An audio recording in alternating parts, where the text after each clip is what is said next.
friends, it's Monica, also known as Sleeved After 60, and I'm coming to you for my 17-month surgery anniversary update, also my 70th week update. And let's see, quickly, I'm retired. I'm 65 years old. I'm about 5'5". I had surgery in the Twin Cities, which is Minneapolis, St. Paul, at the University of Minnesota Fairview Hospital with Dr. Leslie. When I began the process of having surgery, I started out at 240 pounds. By the time I got to the university, I was 224. Day of surgery, I was 198.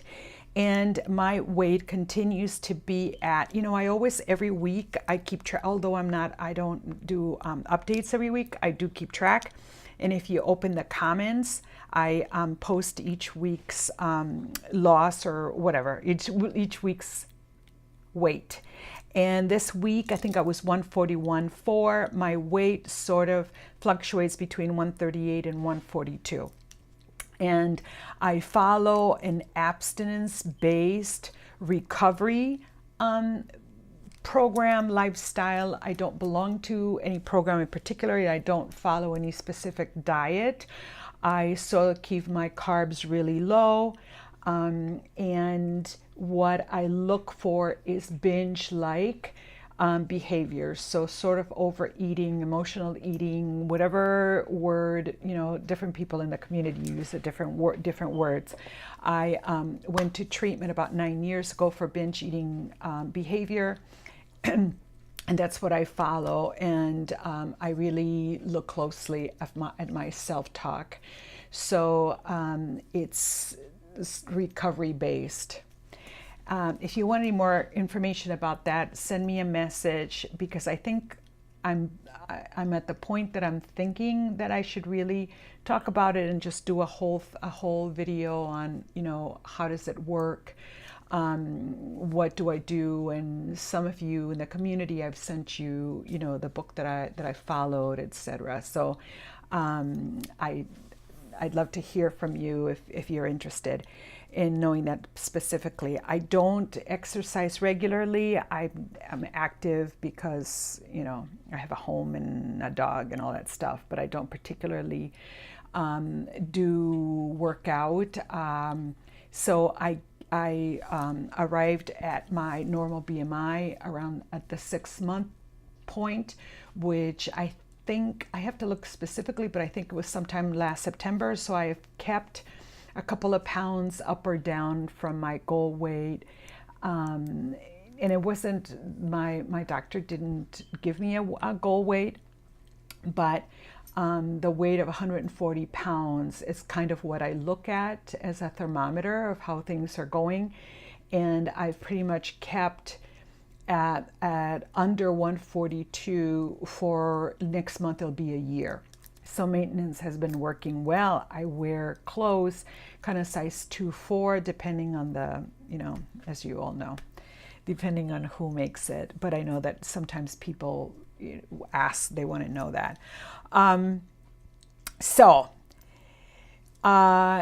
What I wanted to come and talk about this month, or this update, is something that I've been experiencing a lot of, and that I actually brought to my my therapist to sort of work on, and that is what happens to someone, what's been happening to me when people that I don't see give me compliments that don't feel like compliments. What do I do with those feelings? And here are a couple of, actually just today, I was at the grocery store and I saw somebody I haven't seen in years and years, who was a colleague of mine, grocery store at the frozen section. And she kept doing that up and down look and up and down look. Interestingly enough, she didn't say, oh, you look bad, you look good, what happened, what didn't happen. But she just did that, which I wanted to kind of address it, but I didn't. It's like, it's her issue, not mine, if she just wants to, give me that look over like that. And then a few weeks ago, I had the similar experience with 3 different people within like a week. So as you all know, my husband of a year and a half and I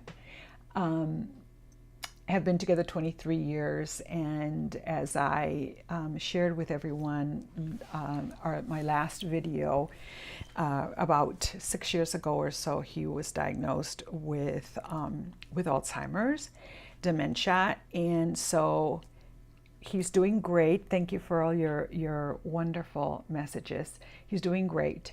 And we have a team of professional not professional caregivers, because he doesn't have any caregiver but me, but professional medical people that we see. So we see a special dietitian that deals with brain issues, sleep expert, a dentist because of the sleep issues, neurologist, gerontologist. Right now I can't think of anybody else. But so, and we make, because we're both retired, we make a kind of a date out of going to see doctors. So we usually have the appointments in the afternoon. I usually get dressed up. I get dressed. I mean, not out of the ordinary, but I do. I usually wear makeup or have look presentable. And usually, then we go to an early dinner. We go out and have a late lunch, early dinner. It's usually, it's a late lunch because we usually go, like 4 or 5 o'clock in the afternoon. Restaurants, we can have our pick because, there aren't that many people wanting to go that early. And it's a great outing for us. It's like a date. So anyway, what happened that I want to talk about compliments is that, like three different people. 2 were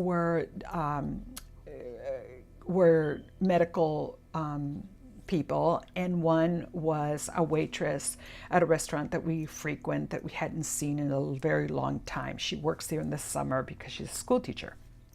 Anyhow, so what's happened, and the 2 other ones were that the person that takes vitals and all of that went into a lot of energy and detail into telling my husband how good looking I was and how he needed to keep an eye on me.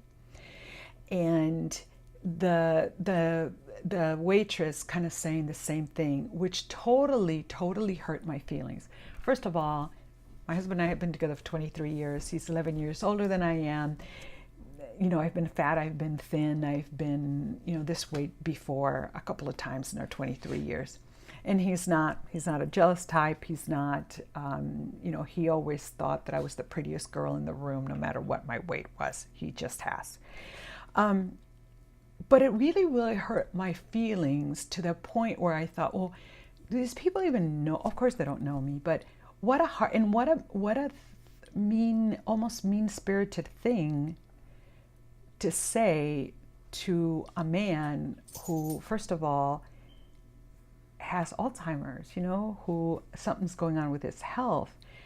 And then I had to kind of bring it back, like I said, to my therapist to get some help on it, because I was just so affected by it. Like, what do I do with this? And she, as always, had really good insight because her specialty is eating disorders. And one of the things that she said is that weight loss and gain is a public experience because you experience it publicly, right? And I've had the opposite experience where months would go by, I would gain a lot of weight. I hadn't seen somebody in months and months in my professional life. And all of a sudden I would say, hi, it's Monica, because they couldn't recognize me because I had gained weight. And the embarrassment and shame and loathing, self-loathing that I had is hard to explain, if you've never had that feeling. So she's right. The one thing that she said that I want to pass on is that what she said is you need to develop a shield so that you sort of, keep yourself safe from all of these sayings. And she said, you know, when people say those things, what you do is really that you hold up a mirror. So they're really telling you their value system and not yours.